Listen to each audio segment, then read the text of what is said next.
We're looking at contemporary musicals tonight, so kind of finishing up our great survey of the Broadway tradition. We started with Showboat and the minstrel tradition and some of those early musicals. We looked at Rodgers and Hammerstein. We looked at some of the mid-century classics, West Side Story and The Music Man.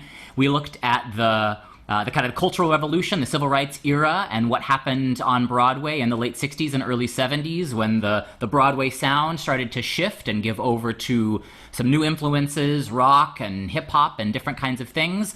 So both sort of a nostalgic look to the past, but also a kind of revolutionary look at the present. And we might get to talk a little bit about Hamilton tonight and some of the more recent attempts to integrate a different kind of popular music on the Broadway stage. But tonight, there's a couple themes that we want to lay out for you, one of which has been a thing that we've kind of been looking at throughout representation, how race is performed. Remember, one of our kind of suggestions to think about for this course is that race is certainly not a biological function. Race has no genetic basis. Maybe not even best understood as a biological function, but more as a sociological function. Race is something that we learn and perform. It certainly implicates our life. But there are a number of scholars that say actually race is predicated on racism, that racism is actually where the idea of race begins.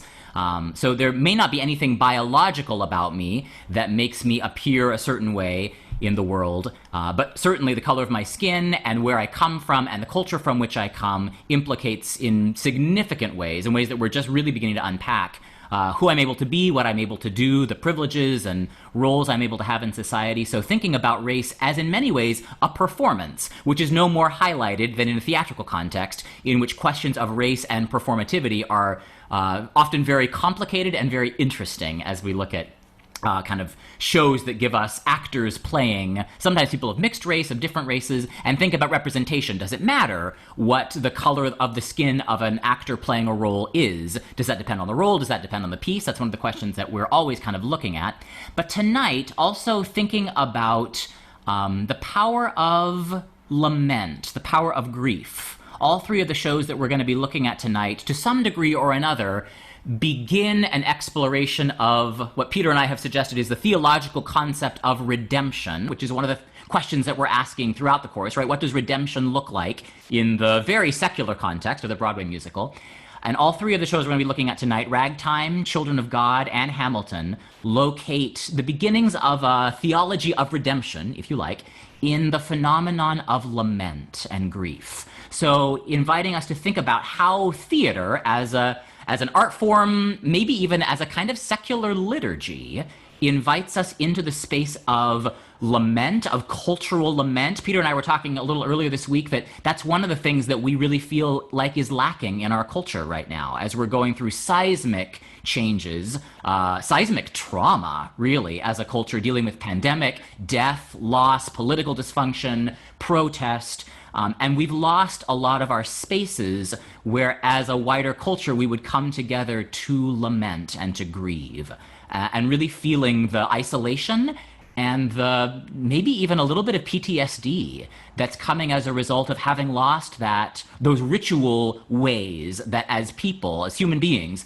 we have been trained to come together and lament. And theater and liturgy kind of share a root in that phenomenon, right? You think about the Greek theater and this almost liturgical, almost religious aspect to theater, and the idea of catharsis, right? That when an audience experiences a tragedy in the Aristotelian sense, right? The fall of a great hero or a king who, because of his hubris, it's always a he, ends up dying and everybody else ends up dying. The idea in Aristotle is something about that story and the grief, the pathos that it unlocks in us, in an audience, is cathartic. It allows something to be unleashed, to be dealt with in a communal sense. And we're looking tonight at three musicals that in different ways are seeking to do something similar. So I want to start tonight with Ragtime from 1998. I want to see if I can advance my slides here. Can I do that? There we go. There's a little slide on Ragtime by the composer Stephen Flaherty and the lyricist Lynn Ahrens, the book by Terrence McNally, who died just a few months ago due to COVID, actually. So we raise a glass to Terrence McNally, who was a well-respected Broadway playwright, for many years, and the book writer, the one who adapted E.L. Doctorow's novel for the stage, for the musical stage. And we're going to look tonight, as we haven't really done a lot of looking at how a Broadway musical is structured. That's something that Peter and I do in the Gospel of Musical Theater 101, our kind of standard course. We talk a lot about the genre and all the different pieces that make up a Broadway musical, which in many ways is a pretty defined art form in many ways, right? The opening number has a function. The I Want song has a function. The love choruses have a function. The primary and secondary love stories have a function. The 11 o'clock number has a function, and the finale has a function. There's a structure, a through line to the Broadway musical. And there is no better illustration of the power of a good opening number like 1998's opening number to Ragtime. So that's where I'm gonna begin tonight. Let me pull that up for you. I have to do a little screen switch here. This is an slightly edited version of Ragtime's opening number that was put as part of, and finale, I think, to a TV show a number of years ago. So you're not getting it's 9 minutes long. As a friend of mine says, it's 9 minutes of utter perfection. You're not going to get all 9 minutes tonight. You get all the different characters introduce themselves in a very sort of novelistic way. They're actually pulling lines directly out of the Doctorow novel, speaking about themselves in the third person, which is one of the conceits that Ragtime uses. So every character steps forward and says, Nathan LeRud was the Dean of Trinity Cathedral, da-da-da-da-da. And we're looking at fictional characters. We're looking at historical characters, right? Harry Houdini is in Ragtime, Emma Goldman, Evelyn Nesbit, Henry Ford, lots of historical figures. But Ragtime also introduces us to three primary groupings. So let's take a quick look here at the opening number, and then we will talk about it. E.L. Doctorow's best-selling novel of the American immigrant experience skillfully blended fictional characters with real people at the beginning of the 20th century. In the musical stage version and our program finale, the combination and the clash of these different ethnic groups is played out in the triumphant title number. In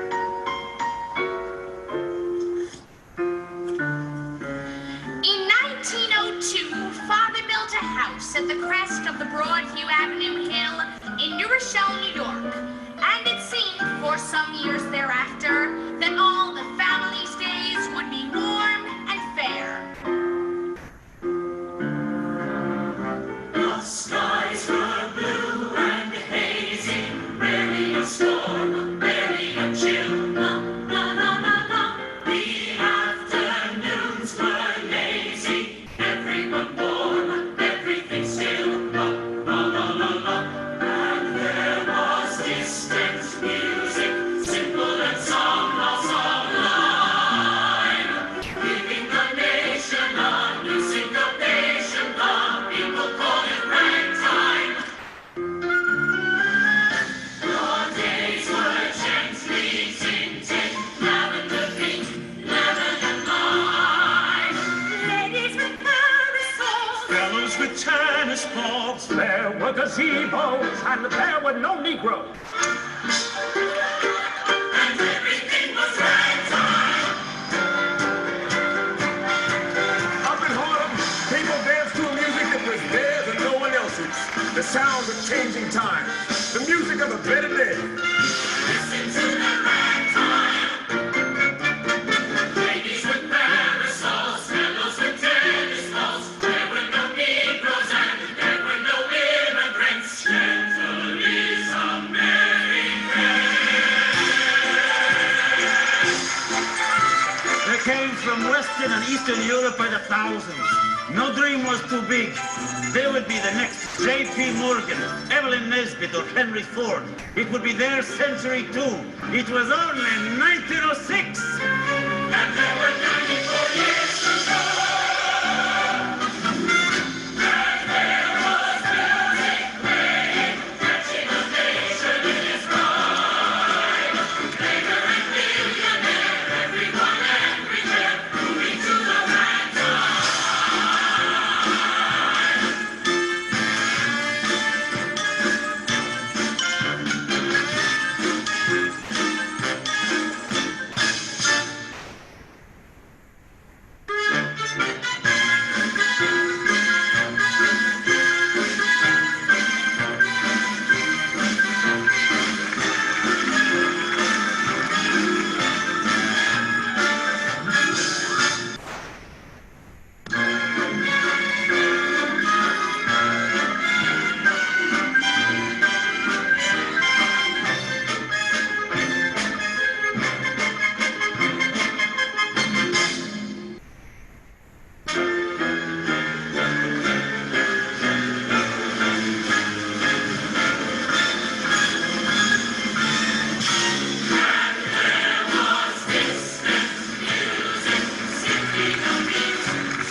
So that's the first 9 minutes, slightly condensed, of Ragtime.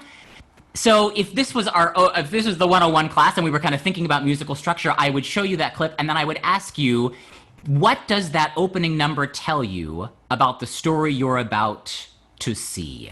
So thinking about how is the musical landscape being defined, right? What do you hear?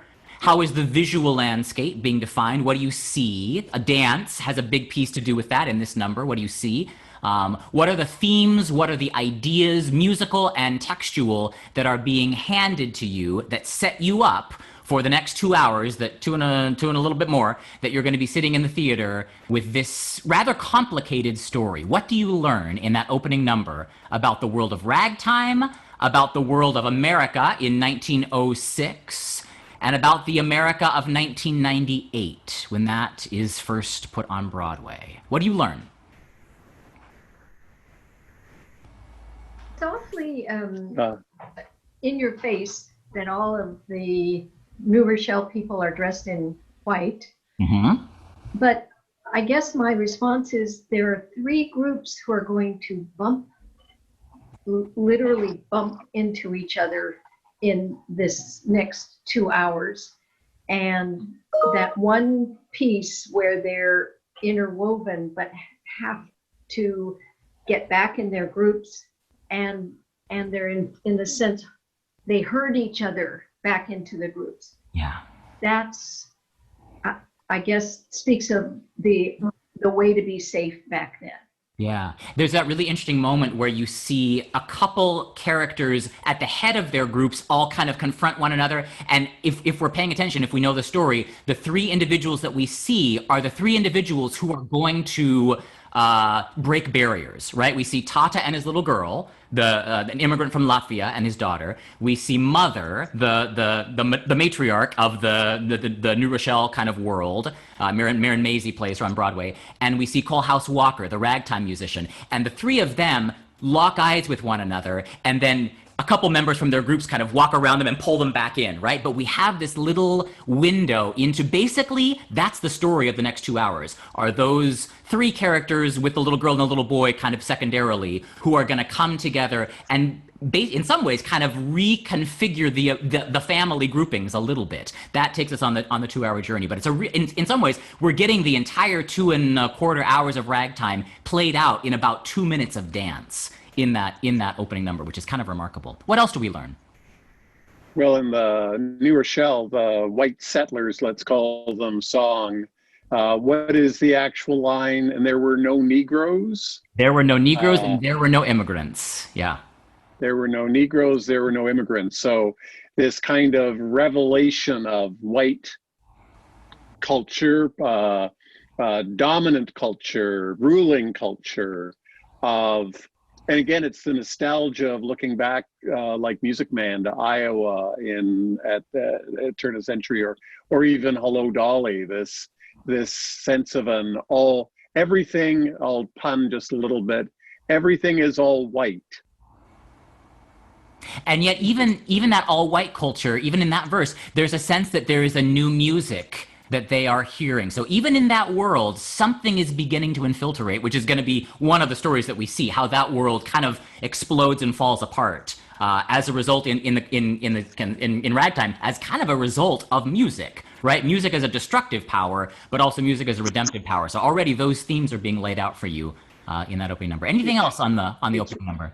It's ragtime. It's shameless ragtime, as Harold Hill called it.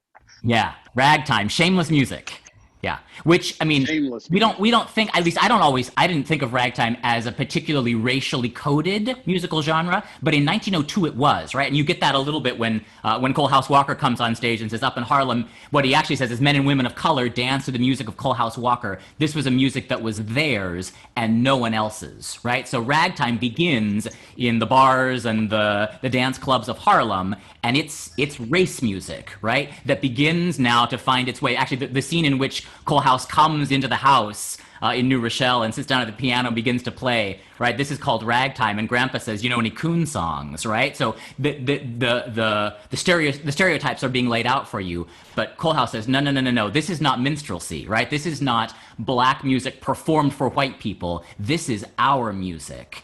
and we're now going to maybe invite you into it. Although for some people, the song is new music, right? And Father comes home and his house is in an uproar. And for Father, this music is a threat, right? To his power, to his identity, to the safety of his family home. For Mother, for younger brother, this new music unlocks something in them that propels them on a really interesting journey. So music has some stakes in Ragtime.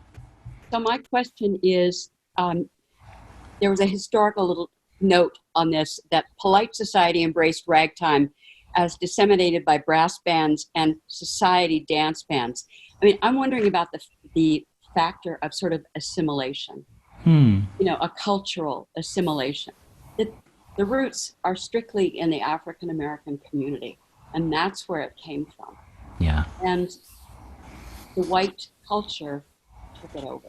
The music seemed very hopeful to me. That song, the lyrics said, "We've got 94 more years." And it just seemed like, the world is ahead of us. But I wasn't sure, looking after listening to you, if that meant that the whites thought, "Whoo, we're going to get even richer," or if the immigrants and the blacks felt like, "Hey, maybe we will move ahead."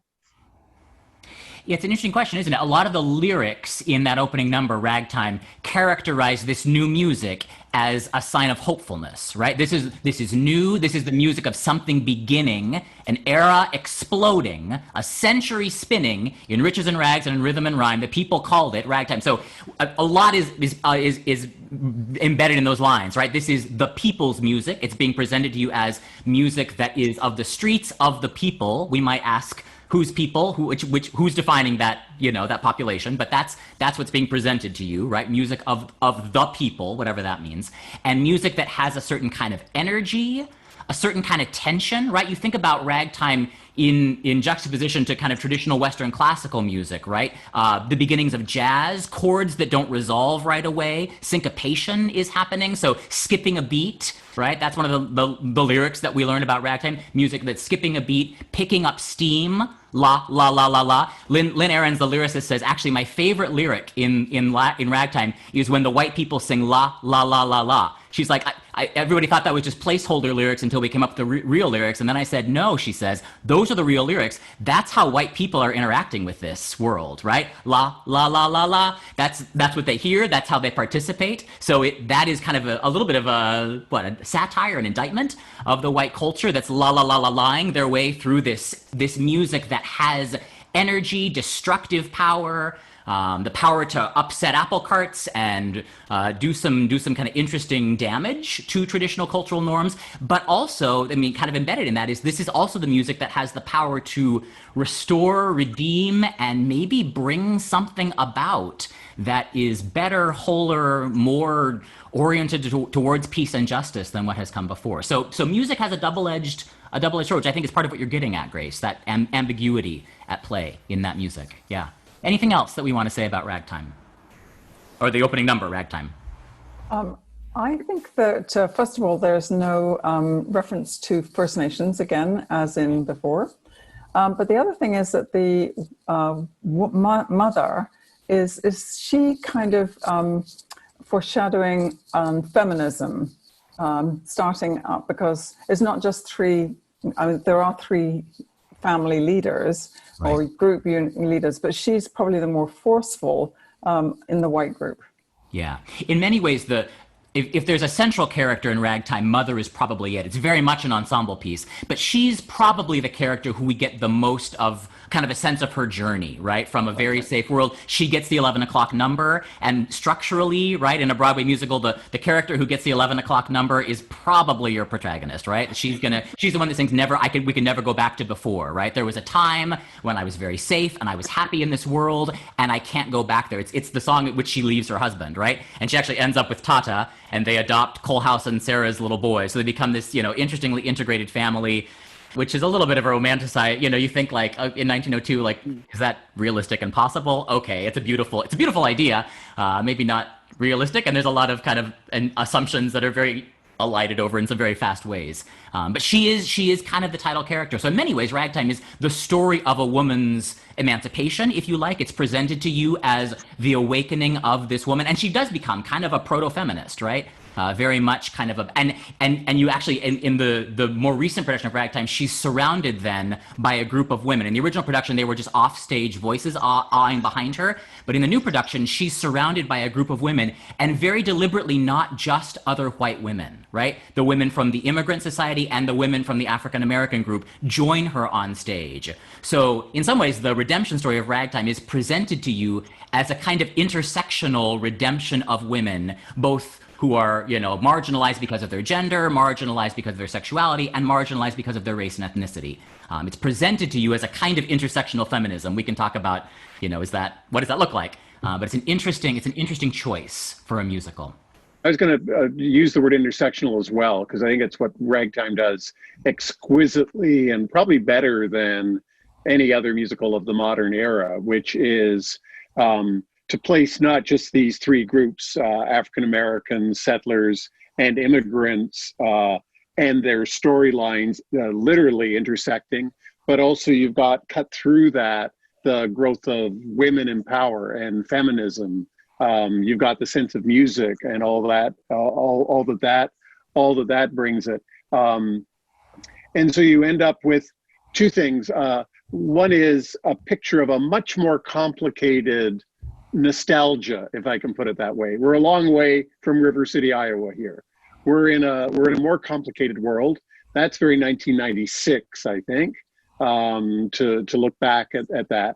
But the other thing that I think is really crucial here is is not just the intersection. It's the construction of whiteness that Nathan has talked about, because now we have the whites divided clearly into two groups: the settlers and the immigrants, all white predominantly, but no sense that they are of the same, you can lump them in the same world, the way that the black-white, African-American white thing has been constructed, or in Canada, even the multicultural notion that there's a white majority, and then there's Asians, and there's West Indians, and there's Africans, and that sort of stuff. This sets up, and I think begins to sort of deconstruct the notion of whiteness by having the two different groups, the immigrants and the settlers. Yeah. So all three of those groups come into kind of proximity again at the end of the first act. So the first act tells quite a lot of story very quickly in some, it crams quite a bit into a little bit. But Sarah becomes kind of the catalyst for these kind of members of these three groups coming together. She's a young African-American washerwoman who gives birth to a baby boy, tries to bury him in the yard of the family. She's found, they take her in. That's what brings Coalhouse into the house, because Coalhouse had been Sarah's lover. She ends up being shot by the police, which is interesting. I think that scene would probably read much more pregnantly staged now in the context of Black Lives Matter than it probably ever has. She shows up at a rally. She's shouting to try to get the attention of the man she thinks is the president. I think he's actually the vice president. And the police think that she has a gun, and they shoot her several times. So Sarah's funeral, as a result of police violence, becomes the Act One finale. And Stephen Flaherty, the composer, says, what I wrote was basically kind of a gospel hymn. And then we realized it was all sort of about like the power of the day that, till we reach that day. And we realized that we didn't have enough of the anger that would have been present in that community, in these communities, because of a result. So he writes, there's a kind of a gospel hymn, Hymn to a New Day, that's being sung at Sarah's funeral, and underneath it is the kind of the ragtime melody. It's a dark ragtime melody of Coalhouse and some of the other characters who are dealing with the anger and the pain that this event brings out, and that really becomes then what pivots us into the second act, right? When we deal with Coalhouse's anger and the ways in which that plays itself out. So this is a college production, actually. It's the only video I could find that I liked a little bit of Till We Reach That Day, which is a pretty powerful number. Yeah. A question about where does Booker T. Washington's character in terms of his the way he interacts with white people. He was an academic, he was an educator, and basically he said that, you know, the Black people have to behave accordingly in order to communicate with the white folk. I mean, he was sort of an elitist. But why was he brought in then? What was his function in terms of philosophy? It's a great question. We're not going to get to look tonight at the scene where Booker T. Washington confronts Coalhouse. But it's an interesting scene about, I mean, in some ways, sort of two images of what it means to be a Black man in America are kind of confronting one another in a very interesting scene. So I just kind of throw that out there. If you want to go find, I forget the name of the number. It's near the end of the show when they bring Booker T. Washington in to confront. Coalhouse has taken over the Morgan Library and is kind of prepared to basically kind of blow it up. And the police sort of send in Booker T. Washington to try to convince him. And actually, he does become one of the means by which Coalhouse shifts his aims a little bit. It's an interesting scene. It's a complicated scene. And we're not going to get a chance to look at it tonight because I do want to look a little bit at the Act 1 finale. So this is Till We Reach That Day.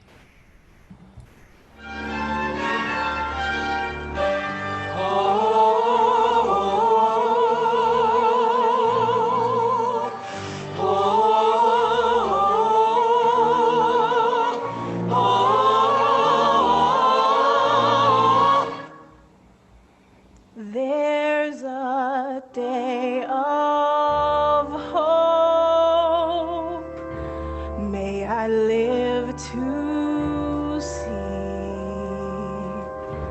when our hearts are happy and our souls are free. Let the new day dawn.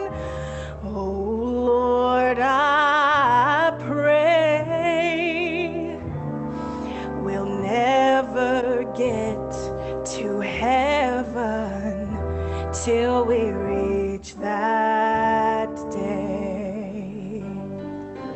It's a day of peace, a day of pride, a day of pride, a day of justice.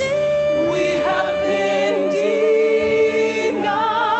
We've been denied. When a man can live and a child can play,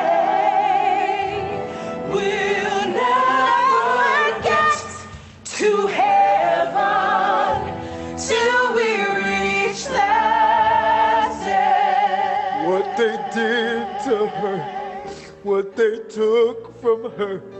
She had life in her, Lord. She had my baby. Look what they left of her, left of her, left of my God. She was nothing to them. She was a woman, nothing and no one to them. So they beat her and beat her and beat her and There was blood on the ground. she was only a girl.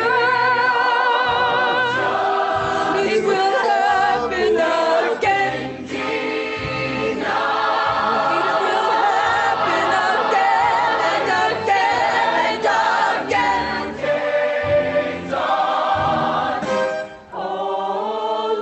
Why does nobody care? There is blood in the air. We have voices and souls. What is wrong with this country? She was somebody's child. There are Negroes out there. There are people out there.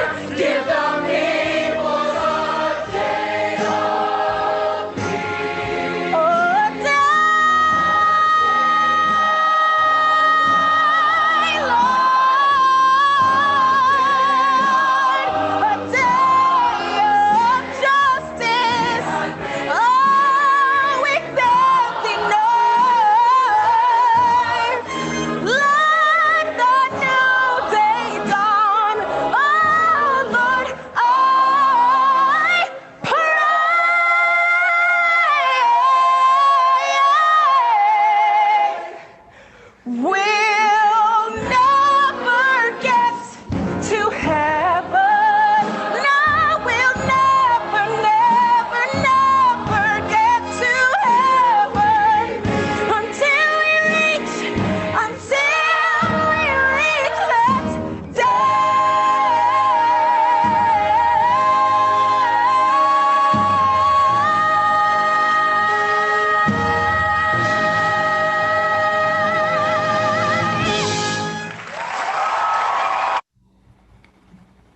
So that's the Act One finale. It's a great number to go to intermission on, huh? It's pretty. Yeah, what I love in some ways this is Susan says wow. In some ways I think this is the descendant of the Oscar Hammerstein. The best of Oscar Hammerstein's social agenda in the Broadway musical, and what we might even sort of see as the kind of coming full circle of the idea of the social gospel and the way that that plays out in the Broadway musical, right? This is redemption, understood in kind of secular Broadway spiritual terms, right? We'll never get to heaven till we reach that day, right? And that day being a day of hope, a day of peace, a day of justice, and you hear all the different characters give voice to what is keeping them from that day, right? There are people out there are women out there are Negroes out there. Give the people a day of hope. And then you hear underneath that all, it will happen again, right? There will be many more women gunned down. There will be more people who are shot. This is happening over again. You hear Emma Goldman and the immigrants say, what is wrong with this country, right? So the power of grief, the power of anger, the power of lament, that also is held side by side with an image of justice and restoration in this life, right? So this is not a kind of otherworldly sense of salvation. In Ragtime, salvation comes, we never get to heaven until, as a people, as the people, we reach that day. That is presented to you almost in theological terms. And I'm interested in what you make of this number.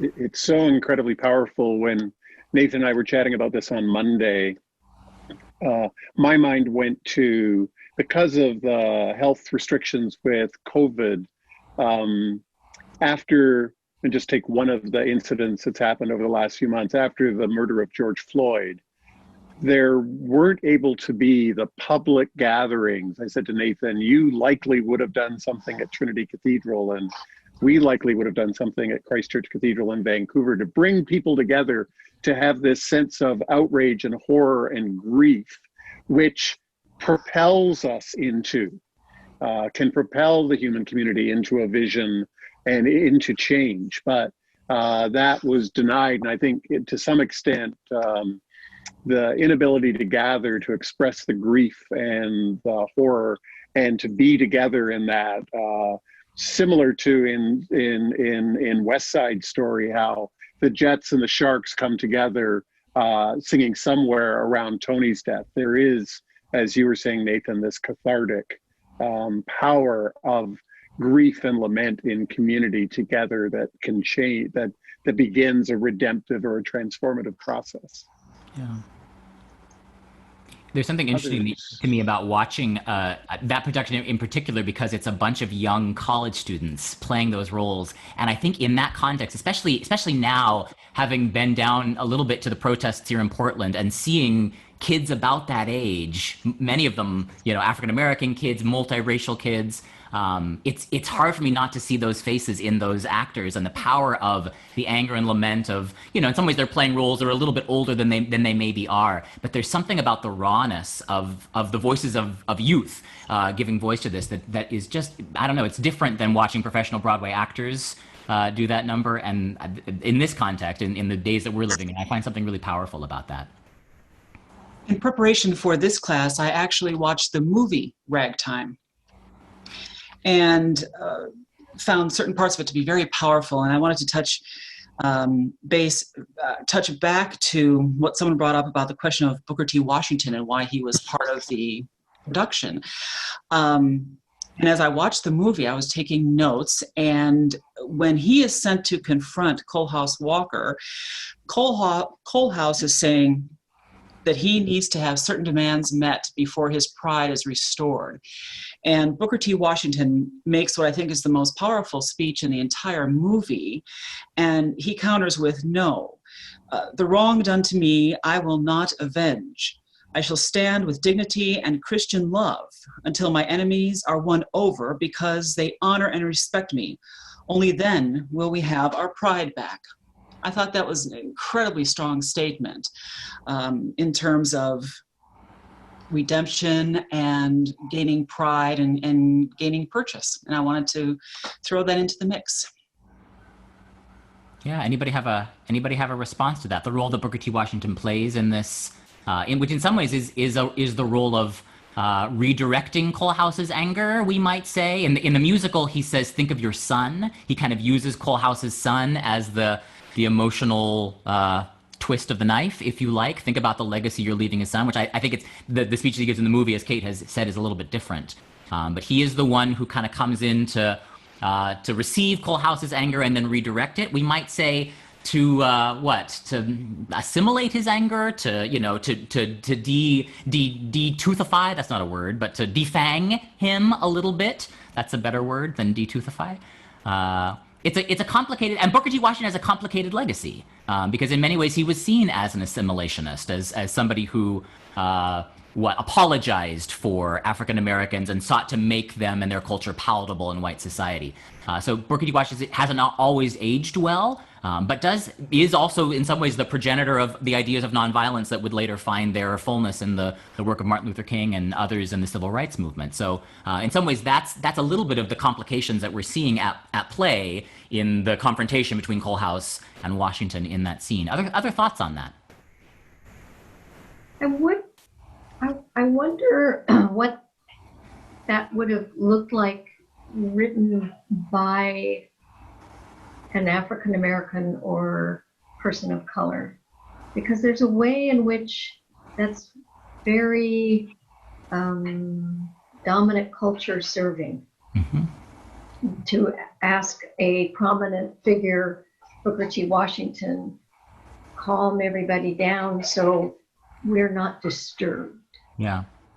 And the show does kind of, I think the line that in the musical Booker T. Washington uses to introduce himself, and it's very short, Booker T. Washington was the most famous Negro in America. He had no patience with Negroes who lived less than exemplary lives. That's what Booker T. Washington says in the kind of the opening number. And that kind of lays out for you the tension, the difficulty, the kind of historical complications of the legacy of Booker T. Washington, right? We must be better than anybody else. They can find nothing wrong with us. If we're going to be taken seriously, if we're going to work for justice, if we're going to find equality in white society, we must be better than everybody else. We have to kind of, push that boundary, which is a legacy that, African Americans sometimes will still say, like, we still have to be the smartest, the most talented, we still have to be overcome, other people can get away with sloppiness. We can't get away with sloppiness because it's read in a certain kind of way. So that continues to be a phenomenon, especially, theater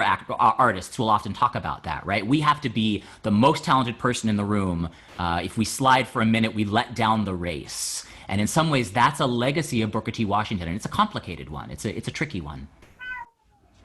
Michelle Obama, when she spoke on her talk on Becoming, said, we were only the 44th, and we had to be the best. Mm-hmm. Mm-hmm. We couldn't, she said we were proud of the fact that there were no scandals over those years. Mm-hmm. And it's the same, to me, it's the same reflection. And I wondered about something that we call, it's a new term to me, like tone policing. It's part of that. You have to behave a certain way, talk a certain way, use a certain vocabulary, tone of voice. That isn't that different today for many people. And I also wondered why the show ended with the three groups still basically being separated. Yeah. Yeah, Ragtime does give you an image of a kind of redemption, but not with everything solved, right? And in some ways, that's 19, whatever Doctorow's novel is. I think that's the late 70s, 1998, looking back. And this is kind of, to Peter's point, right? This is not a nostalgic look at the turn of the century. It's very deliberately, in some ways, kind of anti-nostalgic, right? Not resolving the cultural issues that you see played out in that opening number, but kind of asking you to think about, we're still basically doing that dance, right? That is America. These pretty tightly ensconced groups, very warily dancing around one another, sometimes to the same music, but there's that moment, where we're all kind of doing our little dance, and then we see other people and we go to our groups, right? And Ragtime is in some ways inviting you to think about, that's still true, and that's not resolved. The show doesn't resolve that, and we haven't resolved it yet as a people, what it means to be groups who are dancing and sometimes fighting one another. and that's where we go when we're threatened, right? We go to the safety of home base. So what is that about? When is that appropriate? Why, right? When is it appropriate, especially if you're an underprivileged group or a marginalized group? When do you need the solidarity of your people? And when is that working against the day of hope, the day of peace, the people who are longing for that day, right? That day of freedom. So it's a complicated musical in that sense that doesn't seek to resolve the sociological complications that it's laying out for you. Nathan, it makes me wonder, as I listen to the comments that you said about sort of defanging the character, and the question of if there was an African-American playwright who created this, what would that number look like? And then I'm going back to Peter, your comments around if we had been allowed to gather in the cathedral at the time of George Floyd's killing. Is that just our privilege, our white privilege, to be able to gather and soothe ourselves and say, okay, we've responded, and then we just move on? And I'm wondering if there's a piece within Ragtime that's not allowing us to say, there, it's okay. It's forcing us to see that even though we think we've soothed ourselves, we think we're addressing these issues, we're still continuing on that same track.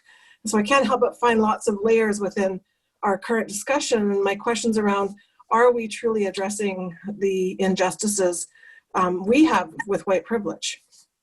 Yeah, I found myself thinking about hair actually in this conversation, and the way the community comes together, and that the tribe, as we talked about last week, in an anti-war and a kind of utopian vision, a kind of social gospel vision of equality.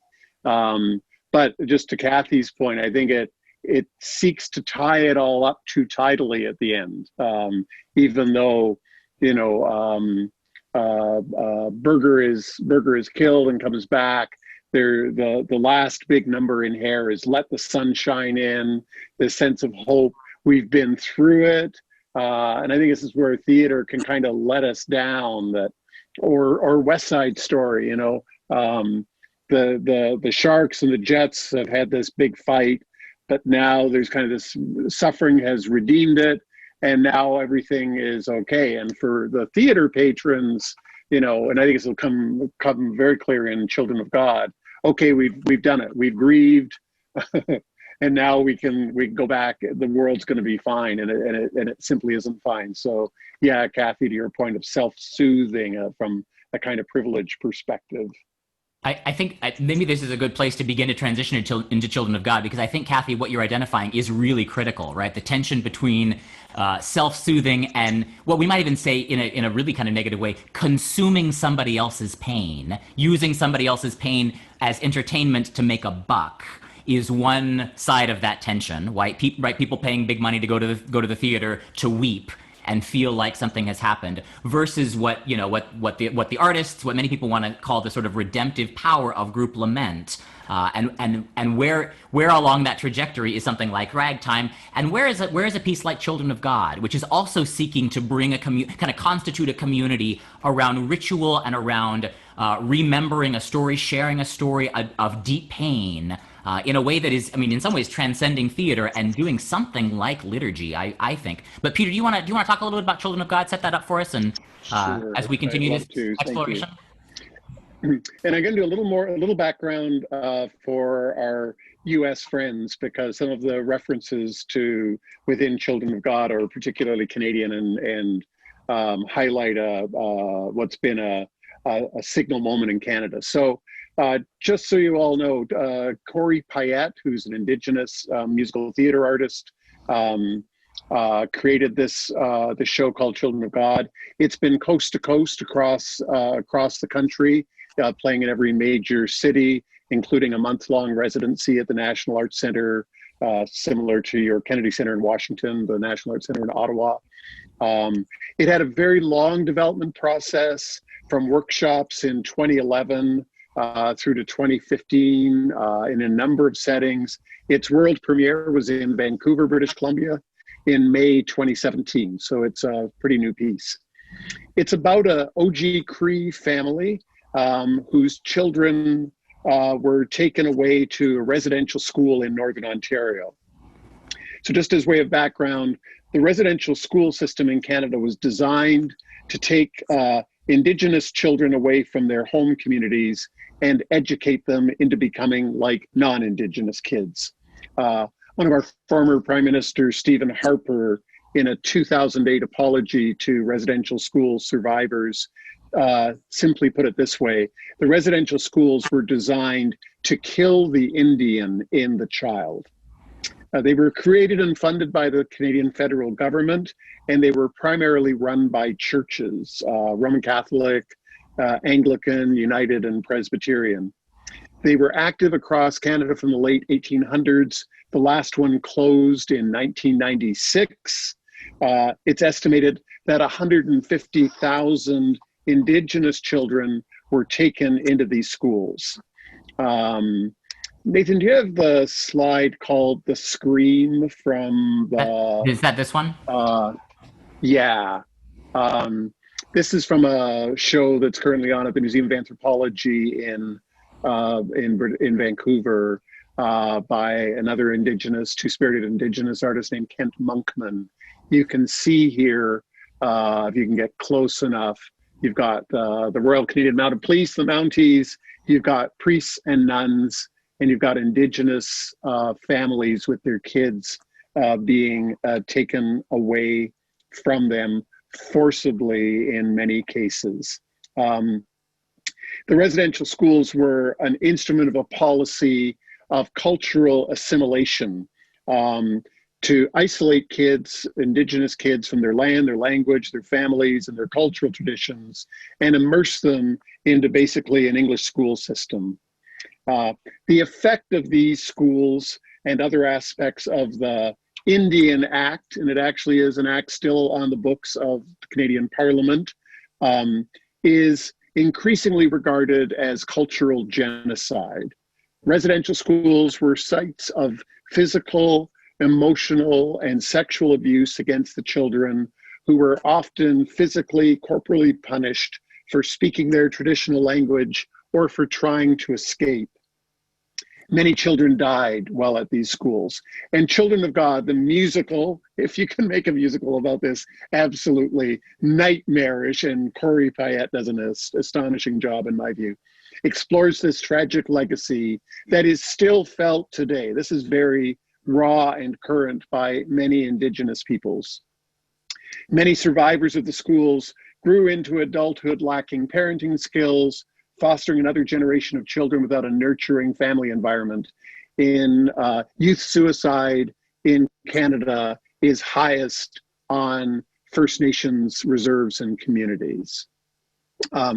In many communities today, rates of domestic abuse, alcoholism, youth suicide are high, and many folks trace this back to residential schools, the lack of self-esteem. This is referred to as intergenerational trauma, generations affected by this tragedy. But, and just to be clear, it does not define Indigenous people in their communities. There are many First Nations communities in Canada today that are healthy and thriving, have a strong connection to their lands and traditions, and raising younger generations. One more just Canadian context bit for our US friends. There was a national process of truth and reconciliation that began in Canada in 2008 with a final report in 2015. It was a cross-country series of hearings. The TRC sought to offer space for survivors of the school to talk about their experience. It was in Vancouver. It's one of the most powerful experiences of my life, being with literally thousands of people in a very large space as survivor after survivor stood up and told the stories of their residential schools. The final report includes 95 calls to action. They didn't call them recommendations, they called them calls to action. We had the 95 calls to action posted at Christchurch Cathedral in Vancouver for a number of years, directed to government and church and education. And in a lot of ways, Children of God is a creature of this TRC process, bringing to light one story from the residential schools and making the experience of the residential schools more accessible to non-Indigenous Canadians. And what's remarkable, amongst the many things that's remarkable about Children of God, is it uses all the conventions of musical theater. And the power of its story and its impact comes, I think, from taking this very popular art form that we're all familiar with and using it to tell a story of abuse, alienation, and ultimately healing.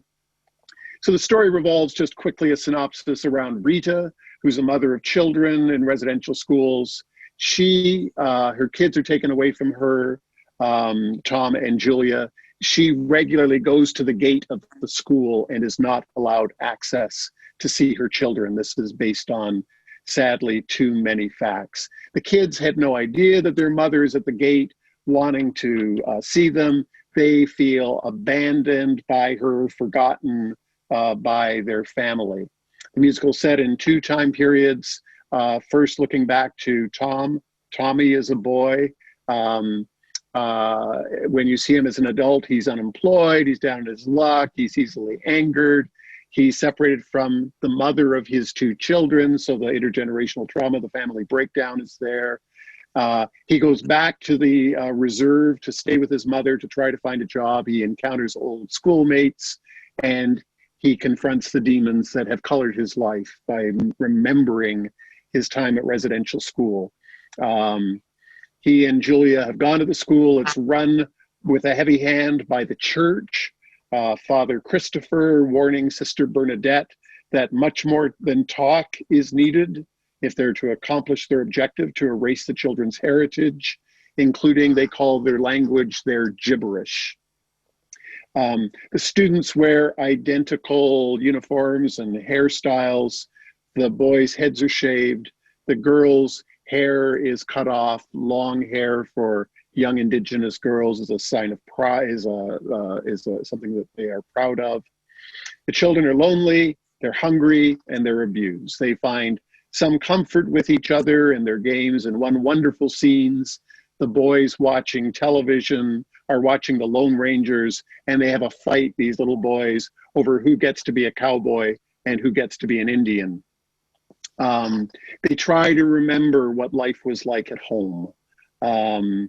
Julia, the sister, hates the residential school so much that she repeatedly tries to run away.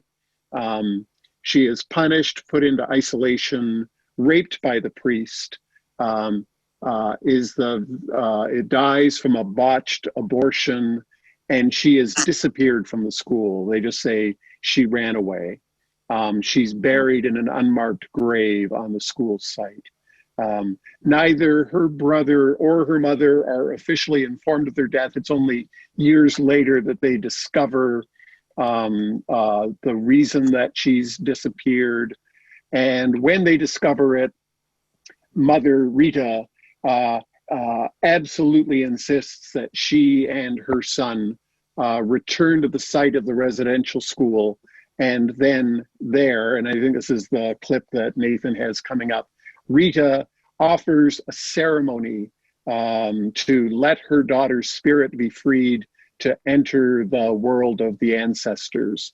Her song, and you'll hear it in a moment, sung by Corey Payette, but is filled with grief and pride. It's sung very strongly and proudly. And what's extraordinary about it, and I'll be interested in my friends who have seen this to give their own reaction, is the orchestra, the band on stage comes and joins the actors, who all hold hands on the stage and then extend a hand into the audience. And by the end of the performance, everyone is standing, holding hands, joining in this moment of grief. And here's the song that you hear. Que me cuenten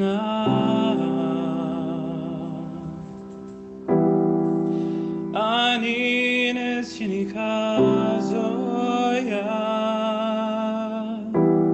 Anti Wenjibaya Que me cuenten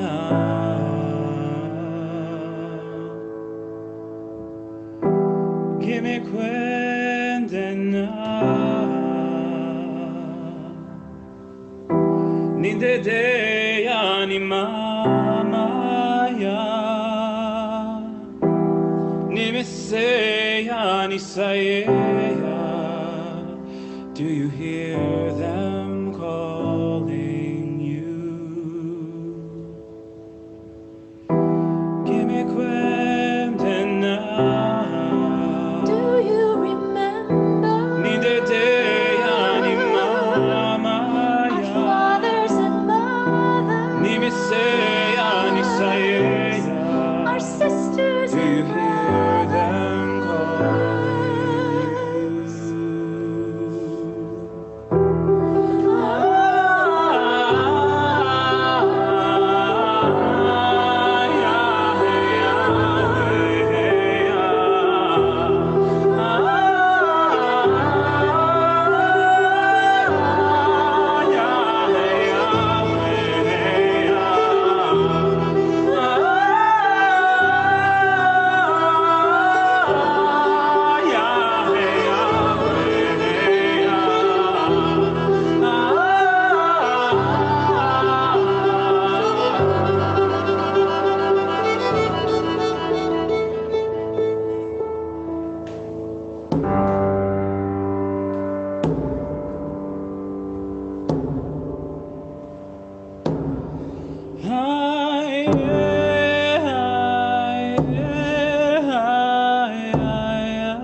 Power of music to bring together a community, to express grief and also to long for hope.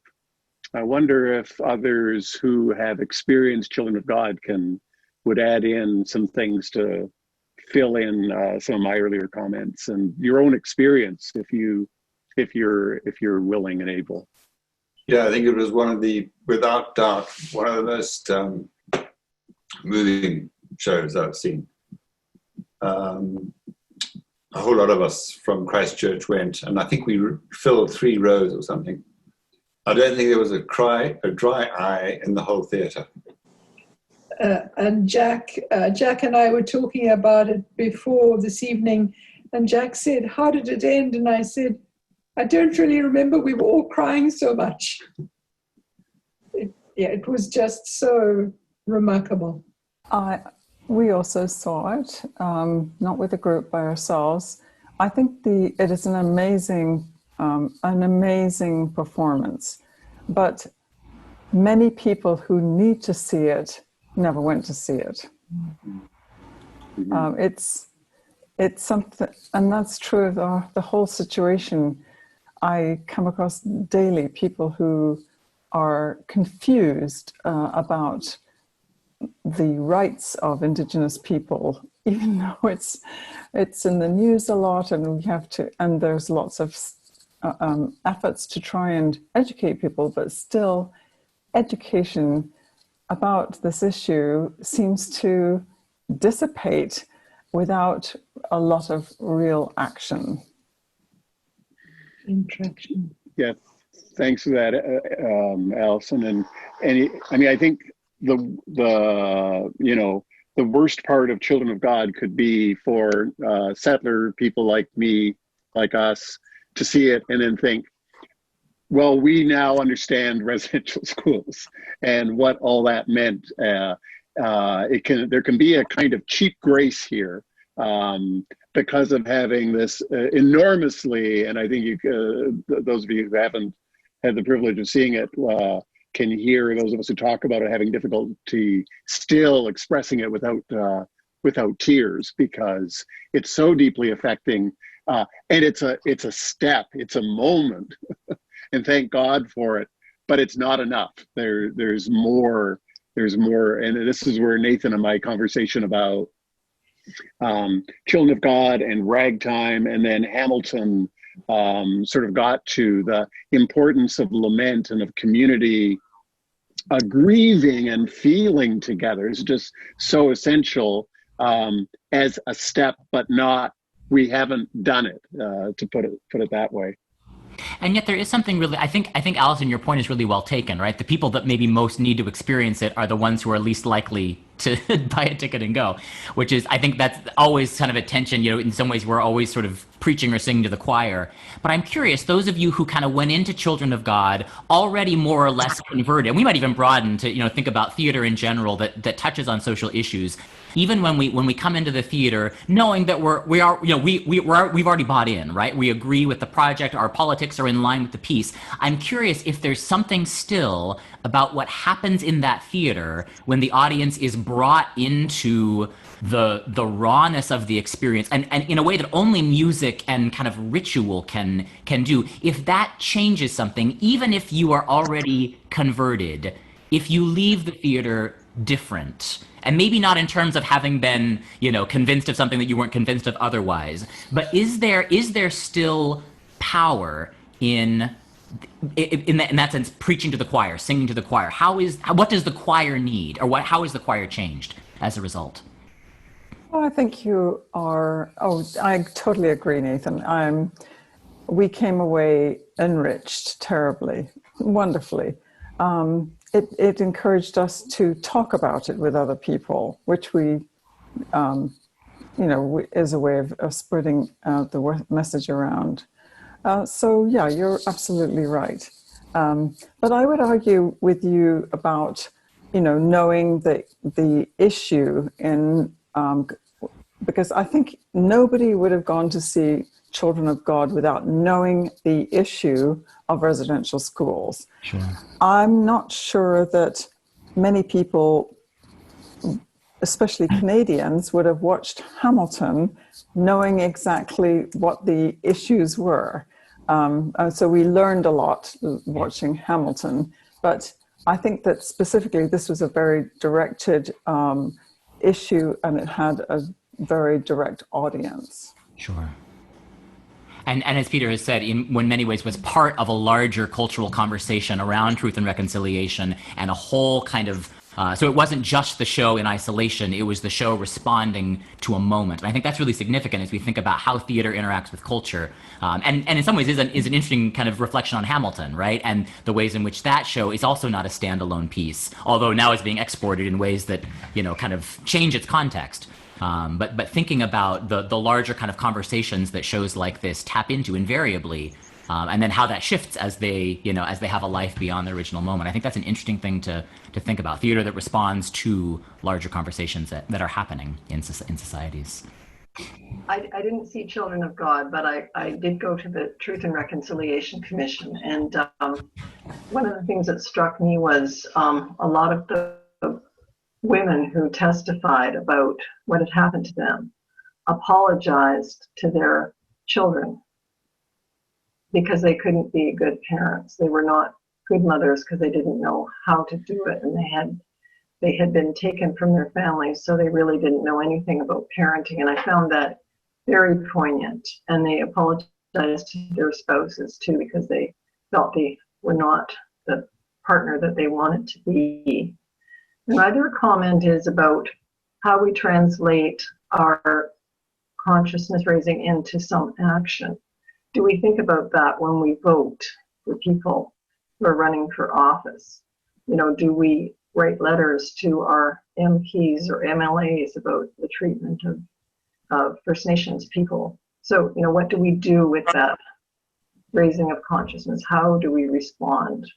Because we're talking about so much about, yeah, we heard it and then we go and then it's cheap grace. And so what do we do now? What are we expected to do as Christians? What are we expected to do about it? Rhetorical question. And a good one. And your first comment is just so heartbreaking, of the women apologizing to their spouses and to their children for not knowing how to be a good parent because they were not parented, because they were stolen from their families and thrown in these very alien environments and schools. Yeah, just heartbreaking. When Nathan and I were chatting about this on our Monday calls, which I'm really going to miss, maybe we can keep on having Monday calls and geek out about musical theater for a while. We drew a line, or we began to draw a line to the emotional heart, in some ways, of Hamilton, which is these three deaths: the death of the marriage of Eliza and Alexander, the death of their son, and finally the murder, the shooting of Alexander Hamilton. And for me, the heart of the show, the part of Hamilton that always affects me is the song "It's Quiet Uptown." When Eliza and Alexander are back together after the death of their son, their marriage in shambles and seeking something. And then, and I'm not trying to steal your thunder anyway, Nathan, but then the character of Eliza at the end becomes very, very provocative and interesting. Are we ready to sort of pivot a little bit to Hamilton? We're sort of assuming that most of you probably have some acquaintance with the show, and we've talked about it in every version of this course that we've done. So we're old hands at Hamilton, but especially in the Canadian context, as Americans, we sort of assume that everybody knows the story of the Revolutionary War, and I don't think that's necessarily a fair assumption. It's especially in the Canadian context, in which the Revolutionary War has a very different kind of cultural context. Sorry, now it's on the Disney Channel. We can all see it. Exactly. Now it's on Disney Plus. So yeah, we can all be in the theater. But we did kind of want to think about the kind of tracing this arc through, right? The power of redemptive grief and the ways in which theater, and I think Kathy has so beautifully identified that tension, right? Both packages other people's grief for our entertainment and our consumption. There's some problems there, but also invites us as an audience to think about, in some ways, transcending our particularity and doing something that, I mean, the church also tries to do, right? Giving us a sense of group cohesion in almost a sacred context that allows us to work through something not just as individuals, but as a larger community, maybe even as a society. And Hamilton is in some ways seeking to do something like that, right? In the ways that it is telling the story of America's founding, but doing it very deliberately as a cast of predominantly non-white actors playing the founding fathers. And that's been when the show came out, I think there was a quote that's, it really kind of captured the end of the Barack Obama presidency and all of the promise that was embodied in that particular historical moment. And now, 5, 6, 7 years later, that feels different, right? There's been a lot of critique of Hamilton, especially after the Disney Plus production, around, is it responsible to continue to tell a very sort of founding father glorification story of America's founding with a lot of gaps, right? No enslaved people show up in Hamilton. No indigenous people show up in Hamilton. There's a lot about that story that's being left out, but it's being presented to you as a kind of, liberal triumph because it's all non-white actors playing these roles. So is that a kind of emancipation, a step forward, an attempt to tell a new story, or is it just telling an old story, maybe a problematic story with new actors? That's one of the tensions at work in Hamilton around casting particularly. But thinking about that end moment, right? The big question in Hamilton: who lives, who dies, who tells your story? That's the sort of the through line of the evening. And that moment, in some ways, Eliza at the end, Hamilton's wife, becomes sort of the figure who begins to sketch out a version of what redemption might look like. Certainly for Alexander Hamilton, the very complicated figure at the center of the story.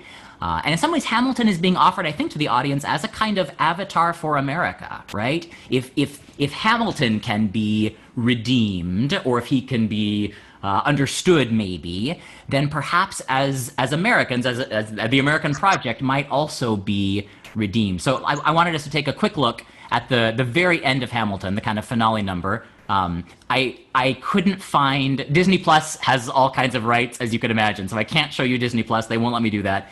There is a version of the last bit, but it has the words written over the screen. So those of you who can't hear very well will get to see the text, which is the nice thing, but it's a horrible video. So I apologize for this fan video that you're about to see, but it won't last forever, and it'll give us a common ground to talk about. Let me tell you what I wish I'd known when I was young and dreamed of glory. You have no control. Who lives, who dies, who tells your story? President Jefferson. I'll give him this. His financial system is a work of genius. I couldn't undo it if I tried. And I tried. Who lives, who dies, who tells your story? President Madison. He took our country from bankruptcy to prosperity. I hate to admit it, but he doesn't get enough credit for all the credit that he gave us. Who lives, who dies, who tells your story? Every other founding father's story gets told. Every other founding father gets to grow old. And when you're gone, who remembers your name? Who keeps your flame? Who tells your story? Who tells your story? Who tells your story?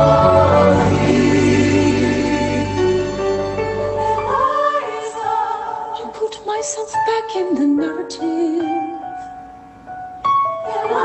I stop wasting time on tears. I live another 50 years. It's not enough. I interview every soldier who fought by your side. She tells our story. I try to make sense of your thousands of pages of writings. You really do write that you're running out of time. I rely on Angelica. While she's alive, we tell your story. She's buried in Trinity Church near you. When I needed her most, she was right on time. And I'm still not through. I ask myself, what would you do if you had more time? The Lord in His kindness, He gives me what you always wanted. He gives me more time. I raise funds in D.C. for the Washington Monument. She tells my story. Speak out against slavery. You could have done so much more if you only had time. And when my time is up, have I done enough? Will they tell our story? Oh, can I show you what I'm proudest of? The orphanage. I established the first private orphanage in New York City. The orphanage. I helped raise hundreds of children. I get to see them growing up. The orphanage. In their eyes I see you, Alexander. I see you every time. And when my time is up, have I done enough? Will they tell my story? Oh, I can't wait to see you again. It's only a matter of time.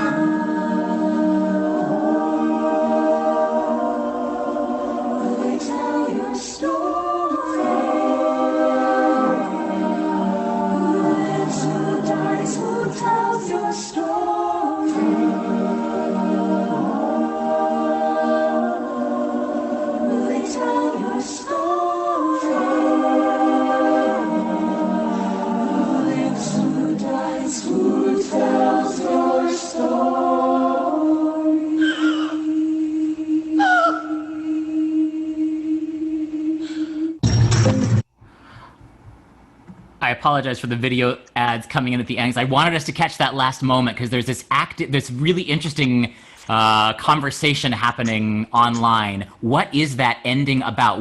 When Eliza sees something and gasps with tears in her eyes, and that's the last thing you see before the lights go out and the curtain call. What does she see? What is that gasp and moment of, what is that realization? How do you understand what's happening there? Does she die? Does she die? Yes. So I mean that is right. Alexander dies. Eliza gets 50 years. So, and he's kind of circling her, right? He's up. So that's one way of reading it, right? Is that's her moment where she crosses over, and what does she see? She sees him. She sees the other side. I mean, this is our question. What does she see? The actress Philippa Sue has said, I'll never tell you what's going on in my head in that moment. I always want to pivot that question back to the audience. What do you think? That for her is the most interesting question. How do we read that last moment? She refuses to give an answer as to what she's experiencing as an actress there.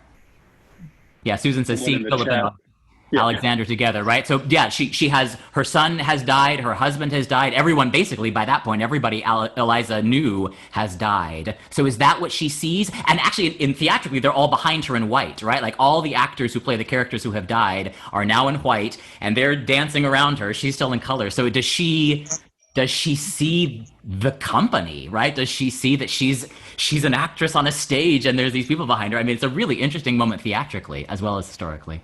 Other thoughts?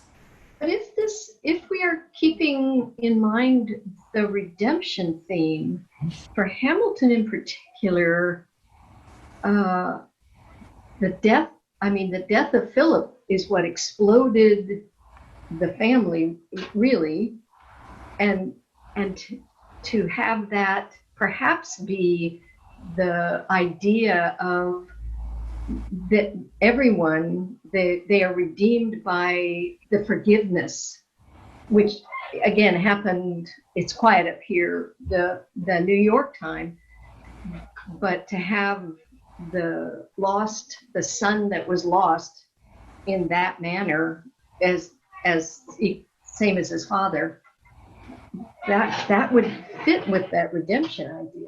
Yeah, it's an interesting question, isn't it? Where is the redemption? Because you're right, Susan, right? Eliza does have that moment where we see the beginning of forgiveness, and the chorus also, she takes his hand, and the chorus all says, forgiveness, can you imagine, right? That's offered to you as a redemptive moment.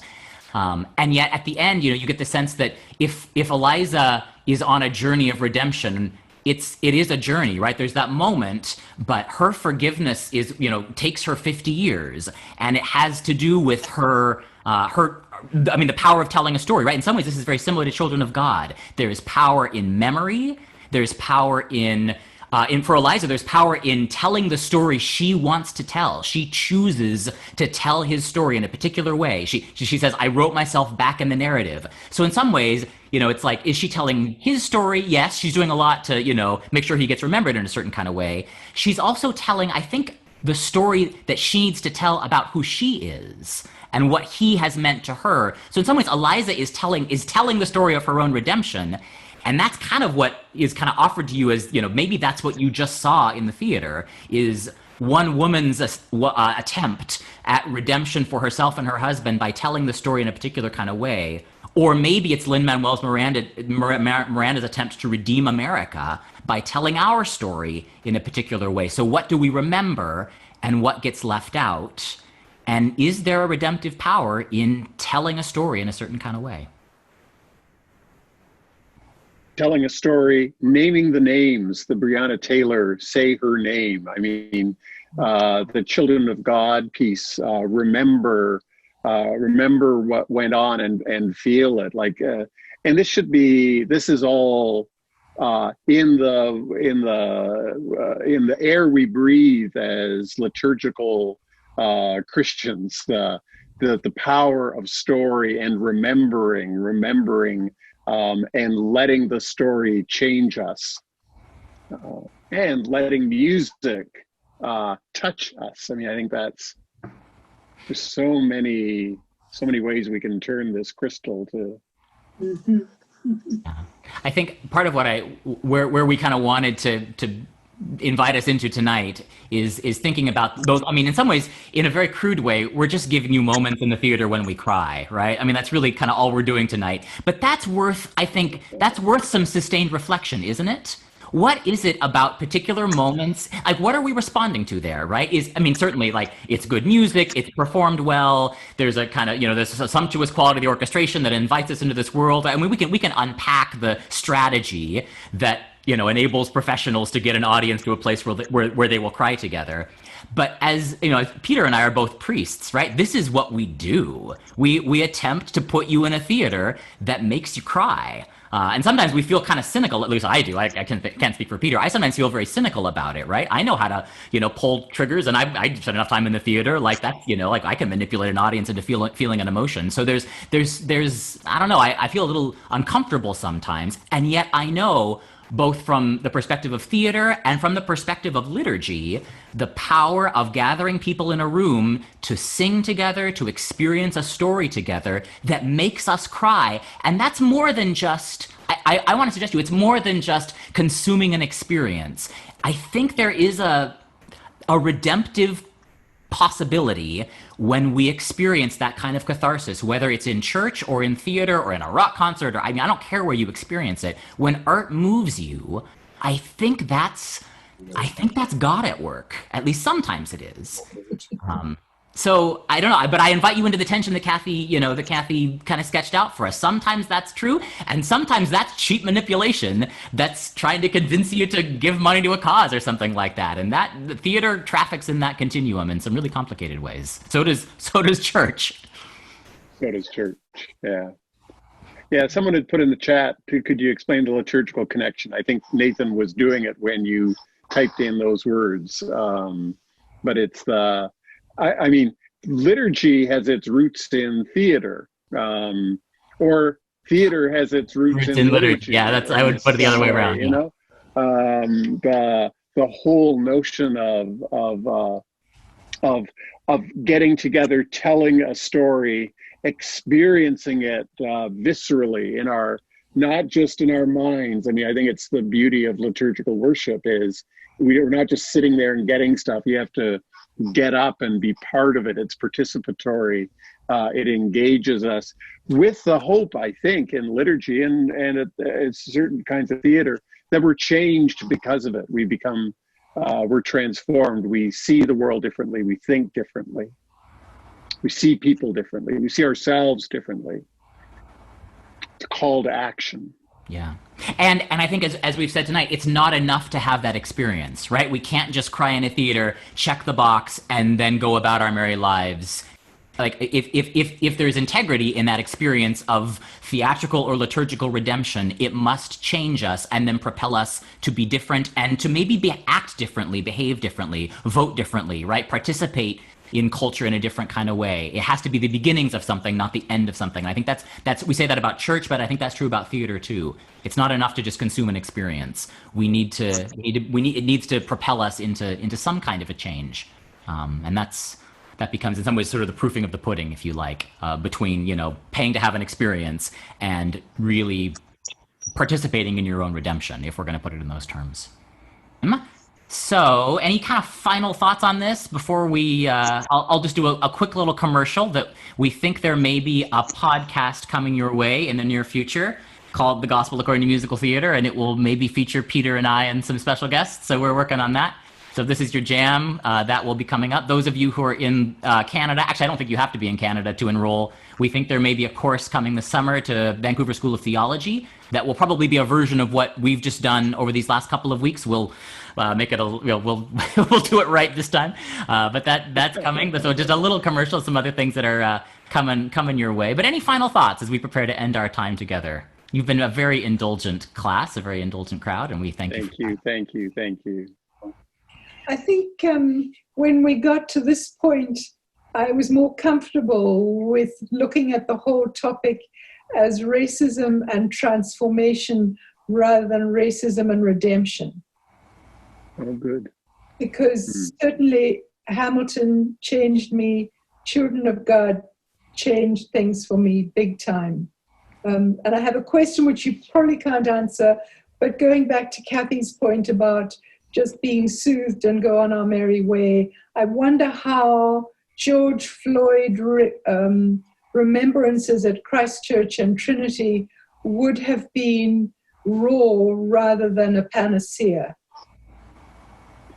Yeah, I'm thinking back to 9/11 when Christchurch Cathedral in Vancouver became, by default and not by design, the kind of public memorial. And it was more than soothing. It was this sense that we, the people needed to be together. We needed to cry together. We needed to be in a safe space together and lament. And I think when Nathan and I were chatting on Monday about this, and Nathan, you mentioned at the beginning, the importance of lament and its absence from so much of postmodern life.